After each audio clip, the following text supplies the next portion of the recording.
right. What's up, everybody? We got Thursday Night Football. I feel like Thursday Night Football has had just a stretch of awesome games this year. Last week, we had Ravens-Bengals. No one I would rather talk about even though the Eagles aren't really a nasty boy type of team, but a primetime football game with them. My good friend, Ahaan. Ahaan, how we doing? Not too bad.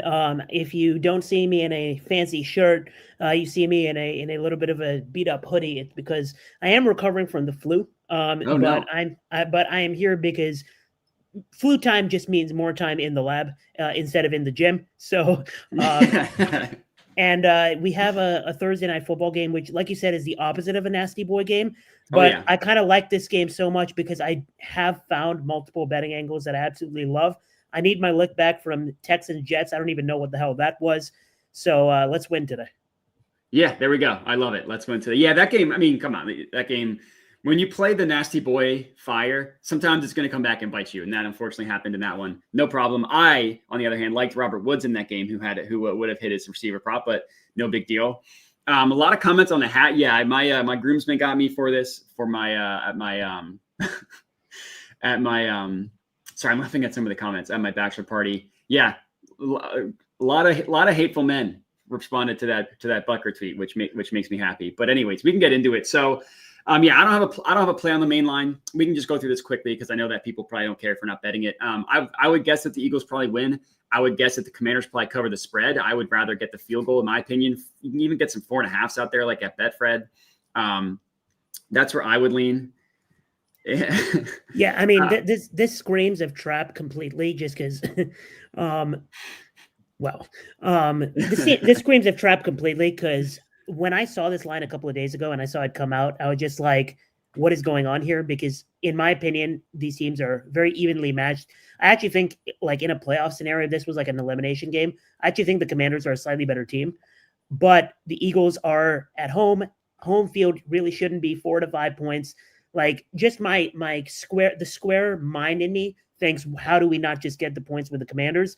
Yeah. But there's also some systems on the Eagles. Maybe the sharp side is the Eagles. There are systems that I trust a lot from Trend Center app. I would say it's not a sponsor, but it is a semi-sponsor. There are systems that I like, and one of the top systems of the day is on the Commanders, and the other top system of the day is on the Eagles. So I'm not touching a side in this game. This feels like a back and forth, and just more reason to stick with player props. Yeah, totally agree. I'm not betting. I'm getting my ass kicked betting spreads. So people thinking that I think the Commanders cover, that's probably a good sign for my Eagles. But yeah, I'm absolutely not betting it. We can just get into player props real quick. I'll go through mine because and actually before I do, I'm curious your thoughts. I really struggled with this game because I feel like both these teams, more so on defense, it's just been night and day. Like the Commanders, 32nd ranked EPA per play the first 3-4 weeks of the season. 8th since. They just got like annihilated their first like 3 to 4 games of the year. It was like the Giants went up and down the field on them. They just couldn't score. And then they beat the Bengals, but the Bengals had like an amazing performance. The Bucs just went up and down the field on them. And then it just flipped. But if you look at their schedule, it's like they've played 4 teams that are currently above 500, and they've lost 3 of those 4. The one team they beat that was above 500 was the Cardinals, and the Cardinals stunk at that point. But then you go to the Eagles. You could argue that the best 4 teams the Eagles have played have been their first 4 games of the year, and they went 2-2 in those games. Their defense has been phenomenal in the 5 games since the bye week. But look at the offenses that they've played. It was the Jaguars who stink, the Giants who stink, the Browns who stink, and then the Cowboys without Dak Prescott who stink. And the only good offense they played was the Bengals, who had a decent game. They just had like literally turnovers on back-to-back plays, on kind of fluky plays that just like in the game just blew wide open. So I don't really know what to think. Like the Eagles defense has been really, really good. And they've won basically since AJ Brown. I don't think AJ Brown's lost a game that he started this year, if I remember correctly. But the Commanders defense has like been night and day since the beginning of the year. So anyways, that's all for me to say that I really didn't have a great like angle in this game. For a player prop specific. So I'm just curious your thoughts on that and then where you ended up going in this game. Yeah, so I have 2 plays. I have 2 plays that I like. The first one is not a straight. I kind of got a little cute with this. I'm going to start with the play that I think you'll be a little bit more on board with. Okay. So Philly plays man coverage at a top 10 rate. And in weeks 1 to 8, which was before they faced the two back-to-back dysfunctional offenses, they ranked number 16 in drawback EPA per play allowed. Now they're up to number 6 because they just completely stat padded against Cooper Rush and Trevor Lawrence. I'm going to go out and say it. I think this Eagles defense is still not great, and a secondary is their weakness. If I have to pick a weakness of this team, it's their secondary. Jaden Daniels ranks top 10 in completion rate, passer rating, and accuracy rating versus man coverage. And the only healthy game since week 3 where he did not throw a passing touchdown was last week versus Pittsburgh. And even in that game, Washington scored 3 times, but they rushed it in 3 times. Yeah. It's an unsustainable conversion rate. Passing touchdowns are not necessarily a sticky metric. There's so much variance. It's just about, it's about the volume. It's about how often can you get to the red zone. Mm-hmm. So I did a same game parlay here that comes to minus 125, kind of rare for me, but Jaden Daniels 1+ passing touchdown and Zach Ertz 25+ receiving yards. Because of the high rate of man that Philly plays, Ertz just in a really good matchup here. And as a tight end, he ranks number 7 at his position in ADOT, right? So this is not a situation where we're getting a tight end that solely runs the 2-yard routes and you need the 3rd and 1. So you're only throwing him the dump offs. He runs routes downfield and they block for him downfield. He runs a couple of deepish routes for a tight end. So I think he can hook us on receptions and still get his 25 receiving yards. You have a longest reception line here of 15.5, so that's pretty telling as well. So Jaden Daniels 1+ passing touchdown and Zach Ertz 25+ receiving yards, a leg that he can hit with just 1 or 2 catches. That 2-leg for minus 125. What book was that? FanDuel. Okay. Sorry, I must have misheard you. I thought you said Ertz touchdown, and I was like, well, that's a lot higher than minus 125, but that makes sense. Yeah, you got the 25+ receiving yards, 100%. Yeah, I mean, it's Ertz's first game back in Philly. He's very involved in this offense. I like it. I mean, the no-yak Zach definitely came out to play last week when he just couldn't get that last yard. But I think that's solid. So I had 2 plays. My first one was AJ Brown touchdown. It's been fluctuating between 130 and 135. It's kind of random, but it's around 130 right now. I think that's what I got it at. I got it at 135. Okay, I got it at 135, but right now it's at 130. I would still take it there. I mean, that's fine. 5 cents a juice is not that big of a deal. And this is so the one area the Commanders defense has still continued to struggle a little bit is guarding number 1 wide receivers. If you look at weeks 1 through 3, it was just, it was everybody. It was Mike Evans and Chris Godwin. Then it was Malik Neighbors. Then it was Jamar Chase. They benched Forbes. So they've cleaned that up a little bit, but they've still struggled somewhat against opposing number 1 receivers. They beat the Cardinals 42-14. The Cardinals, one of only 2 touchdowns, the one that came on the first drive of the game, Marvin Harrison Jr. Their one loss to the Ravens, Zay Flowers, 9 receptions, 145 yards, something like that. I forget the exact numbers. I have it written down. 9 receptions, 132 yards in that game. He didn't score, but he's not a touchdown guy, so that's fine. And then last week, George Pickens, 5 receptions, 91 yards, and a touchdown. And if you look at the entire season, which again is going to be weighted towards the beginning of the year when they really struggled, but 4th worst defense guarding number 1 opposing wide receivers according to DVOA, allowing the 4th most receiving yards according to DVOA as well to number 1 receiving options. And AJ Brown, this is really just a buy low opportunity on his anytime touchdown. He scored his first 3 games of the year. He hasn't scored in 3 straight games since. One of those weeks he left at halftime, and so you really can't fault him for that. The other 2, he had 84 and 109 receiving yards, so it's not like he had a bad game. He torched this Commanders team last year, granted, totally different defense. That was against Emmanuel Forbes. You really can't put that much stock into that.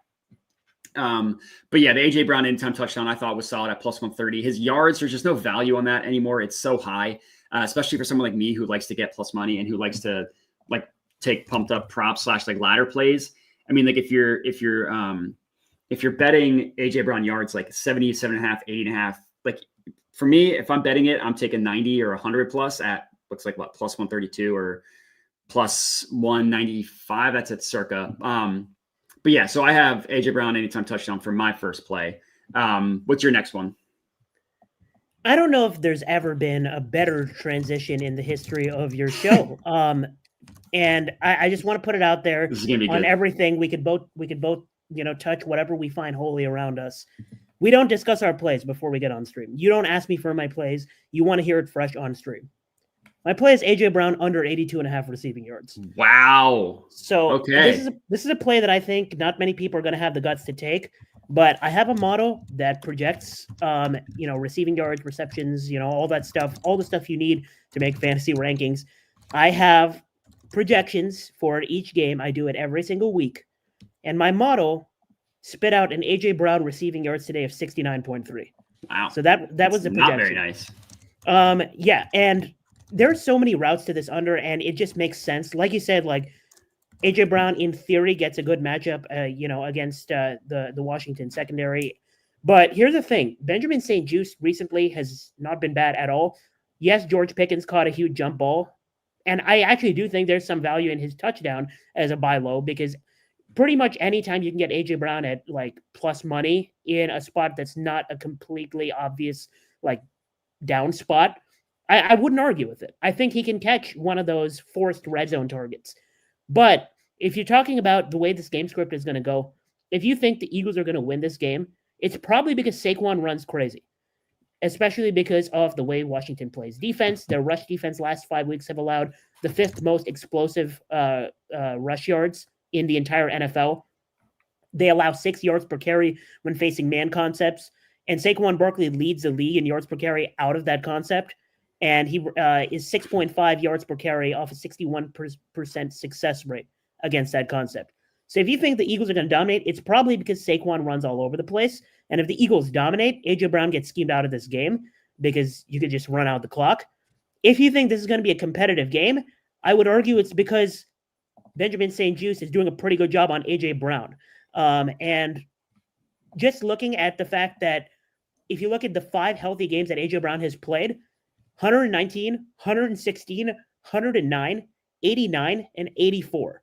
There's a reason AJ Brown over 82.5 receiving yards is one of the most popular props in all of sports today, and the line has not budged. It's because he's going under. So give me AJ Brown under 82.5 receiving yards. That's bold. I appreciate that. I was just looking it up while you were talking because I wanted to get to Saquon as well, but most of these books have minus money for 100 plus rushing yards. It's crazy. Yeah. Even like plus 112 at FanDuel for 100 plus is just too much can go wrong. I think it's a good look. The Commanders, they've given up the 4th highest adjusted yards before contact per attempt. That's per fantasy points, which sounds like a mouthful. It basically just gives you yards before contact, and it takes out QB kneels, QB scrambles, trick plays, like wide receiver runs, anything like that. Again, 4th highest. I believe the Commanders are also giving up the most yards per carry as well, if I remember correctly. No, they're not. 4th most yards per carry. Giants are number 1. Sorry, I missed that.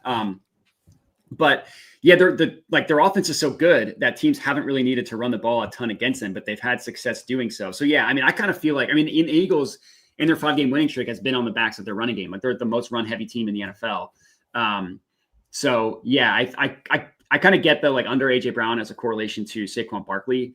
But just like in blowouts to the Giants, he had this play, but it was he had this prop on one big play. So they just limit that, then yeah, he's not going to get the yards. The second play I took, I played it light, and in one book specifically, the odds just skyrocketed against me in a bad way. It was Jaden Daniels anytime touchdown. So I got it at 205. Earlier today, it was on DraftKings at 240, either 240 or 245. Right now it's at 230. So I still got a bad number. I only put a half unit on it, and it was honestly more so I don't really know what to expect in this game. So just give me the quarterback that ran for 4 touchdowns in the first 4 games and has done it in 0 games since. Kind of a buy low spot. Like his rushing touchdown was minus money in week 5 because again, 4 touchdowns in the first 4 weeks. His rushing has been down from a red zone perspective, but you take out the game in which he got, or even including that game, because he got it on one long carry, but he's had 50 or more rushing yards in 3 of his last 6 games. Again, he didn't score a single rushing touchdown in the last 6 games, at least 50 rushing yards in 3 of the last 6. The first 4 games, he only got to 50 rushing yards once. And then he scored a combined 4 touchdowns in the first 4 games. 2 weeks ago against the Giants, he had 5 red zone rush attempts, could not come away with a rushing touchdown. Last week was the best week defense has done stopping his legs all year. He barely ran the ball, didn't have any success doing so. Eagles don't have TJ Watt and they don't have Alex Highsmith. Like I don't necessarily think they're going to be able to replicate that same kind of game plan. So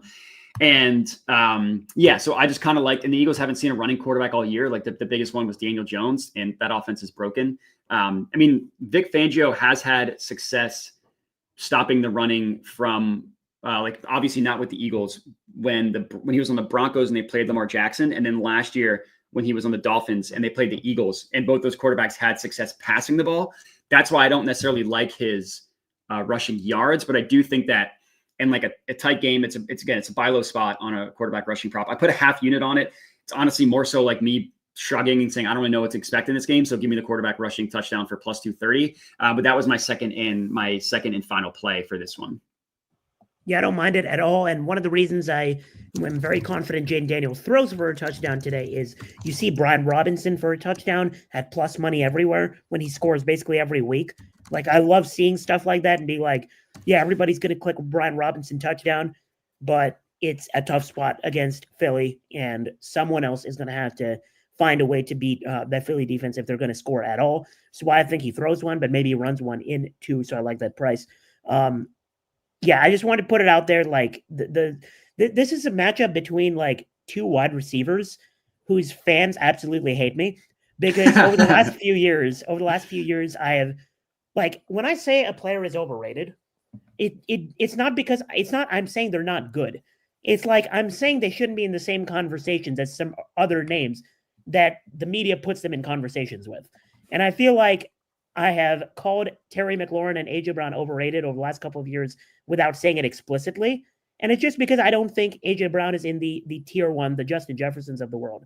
And I think today is going to be like an unintentional hate party for me, because I have bet against AJ Brown, not because I hate him. I think he's a top 10 receiver, but because I think this is going to be a matchup where he struggles to separate, because he often struggles to separate. So yeah, I mean, I just want to put it out there that AJ Brown fans don't come at me when I said last year that you should sell him in fantasy football, and then he was irrelevant for 5 weeks straight. The AJ Brown fans hated me and then couldn't say anything.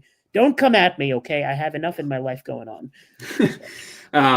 So you hate both Terry McLaurin and AJ Brown. Yeah, the Terry McLaurin thing, like, how rated was he? Because he had no quarterbacks. Like, from a fantasy perspective, everybody hated Terry McLaurin. Like, I think it was common thought that he's like an awesome receiver who just has a terrible quarterback. And now look how good he is with the good quarterback.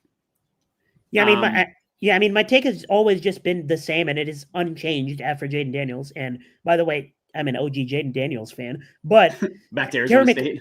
Yeah, my Terry McLaurin take has always been the same, which is he's a very good receiver. He's an alpha in this league, and he's just not Justin Jefferson. He's not even AJ Brown. Like, right? Like, I'm saying that he doesn't separate at the highest levels. He doesn't make the contested catches very often. Yes, he'll beat the bad cornerback every single time, but he's not beating the great ones. So I like Terry McLaurin touchdown too, by the way, for people who are commenting on touchdowns and SGPs. I have Terry McLaurin touchdown in something. I like him to score a touchdown today, but it is unintentionally a hate party for me for both wide receiver ones, but definitely so for AJ, because I'm fading him today. Yeah, plus 180 is pretty good for Terry McLaurin. Yeah, I don't know. That kind of feels like a straw man argument, because I don't know how many people are saying that Terry McLaurin, like AJ Brown, people are saying, especially in Philly, that he's like should be up there with Jamar Chase and Justin Jefferson. I don't necessarily know that argument's with Terry McLaurin. He's also got an awesome nickname, if you want to call him F1. So I think that's really cool. So like you have to bump him up a little bit because of that. So all right. Any thought to a revenge touchdown, Jahan Dotson plus 1,000? You want to get real nasty. His over under receiving yards is at 6.5. 2 straight weeks he's had a big catch. I'm surprised I did not catch you on Jahan Dotson. Or no, 8.5. Okay, it was 6.5. It moved up. Look at that. Market's moving. Matthew, is that your legal name, Matthew? It is, yeah. At 12:57 p.m., I bet it. Jahan Dotson anytime. Like, I felt like that was pretty obvious. I bet his anytime touchdown at plus 1,100. I bet his first touchdown at plus 6,500. And there are 3 revenge narratives in this game on offense alone. I have Zach Ertz exposure. I have his touchdown in my touchdown parlay. Cat's out of the bag. I have Terry and Zach Ertz in that parlay. There you go. And the third revenge narrative, I'm not doing it pregame because I don't know if he'll touch the field. Olamide Zaccheaus is probably scoring. Oh yeah, that's a revenge game for him too. That's right. Just take all the revenge. Yeah, I mean, I would love it. I would love it more if he was on the field just for a couple of snaps, did nothing in the first half, and then it was kind of like a game script where Terry is getting locked up or something, and they need to get creative in the second half, and I use my FanDuel live bet boost on Olamide Zaccheaus. That is like my top of my priority list for the live bet boost. That like if the night pans out in a perfect way, my perfect night involves getting him live. After I see how the game pans out, I don't have any exposure on Zaccheaus pregame, but he's probably scoring. Yeah, sounds about right. Yeah, I mean, Quinyon Mitchell, I don't know your thoughts on him, but he's gonna get the Trey McLaurin treatment. So if people think he's legit, then he's gonna I don't necessarily know he's gonna shut him down, of course, but he might limit him because Quinyon's been awesome. Like if he just caught a couple of the interceptions that he's dropped, he'd be right up there with Jared Verse for defensive rookie of the year. He's been phenomenal, and the Cliff Kingsbury offense, they're not creative with their receivers at all. He will line up on the left every single time. That's where Quinyon plays. Like there's no movement across the formation for the wide receivers. That's a Cliff Kingsbury staple. He's just like, they've done a lot to their offense from his Arizona Cardinals days, but one thing he refuses to do is move the receivers around. So you know exactly what they're going to be doing. He just goes deep a lot more than he did. The ADOT's way different. Which is probably a Kyler thing, but anyways. All right. Yeah. I mean, like I said, I really don't know what to expect from this game. I think it's going to be an awesome game. I hope it is. It should be exciting. The only other thing is like Hurts touchdown. I wanted to get it at plus money, above plus money, I should say. I'm not touching minus 110, minus 125 for him to score, even though he scored like 8 touchdowns in the last 5 games, whatever that number is. I don't know if you had any other thoughts. Yeah, I mean, I'm not touching most of the chalk in this game. I put like the chalkiest I went was the Terry that I said. And then at this point, I've given out my whole touchdown parlay. The whole touchdown parlay for me, which I use my no sweat on, is Terry McLaurin, Zach Ertz, and Devonta Smith, the birthday boy. He scored he scored a touchdown the only other time that he was playing on his birthday, coincidentally against the Commanders. But this is Devonta's the classic, like, I don't want to bet on his volume because it's very game script dependent. Yeah. But I do want to bet on his touchdown at that price because someone's catching a touchdown for the Eagles today, right? I mean, they're scoring at least 1 or 2 touchdowns. Yeah. Devonta's catching one of them at plus, what did I get it at? Plus 190, plus 200? Like, that's kind of ridiculous to me. Devonta Smith is 200 something. At least it was. It might have moved. 230 at Fanatics. They don't count. 200 at FanDuel. Yeah. Yeah, I really, really wanted to take his receptions because like it's been like a decent amount of time. Like he had that big touchdown against the Jaguars, but it's been like 3 of the last 4 weeks where he's really had no production. And like apparently, and I don't know if this is true or not, apparently he's louder calling for the ball than AJ Brown is. That like he was mic'd up and they didn't really show a lot because the whole time he was just like, give me the ball, give me the ball, give me the ball. So I think like Nick Sirianni is hyper sensitive to like the receivers. And like, if one of them hasn't done anything in a while, then sorry, I'm trying to pull up his receptions just to kind of show people. If one of them hasn't done anything in a while, then they like really, really try to have that go the other way. And just to change my screen for a second, it just is like 3-1-6 4-2. Like that was like 4 out of 5 games where he hasn't really done much. I don't actually think that Jaguars game. Oh yeah, no, he had the big touchdown against the Jags. That's right. Yeah. Okay. Like the sick one-handed grab. That was also after AJ Brown got hurt, just for the record. But if you look at like his last 30 games and you look at with AJ Brown, which this is going to be a pain in the ass because you have to go through the whole entire roster. If I could do it quickly, I will. I don't want to spend too much time doing this because it's a pain, but he never goes more than 2 games in a row without getting more than 5 receptions. And I don't think that like 5 receptions is a key number. What I think is that he has like 2 quiet games in a row, and then Nick Sirianni is like, crap, we have to get him the ball. Like here we go. No, I wanted to do with AJ Brown. Like his last 30 games. No, not AJ Smith, son of a bitch. Whatever. I'm butchering this, but you got the point. You get the point. In no situation do you see more than 2 straight games without 5 receptions. I didn't bet it because I do kind of, like you said, worry about the volume, and it definitely could easily be a Saquon game where like Hurts passes 14 times, like against the Giants. But I did want to shout out the receptions prop for Devonta Smith. And the market has come down a lot. It was in the plus 120s across the board. Now you're only getting plus 125 at BetMGM and Hard Rock. So anyways, I know you kind of agree, but any further thoughts on that?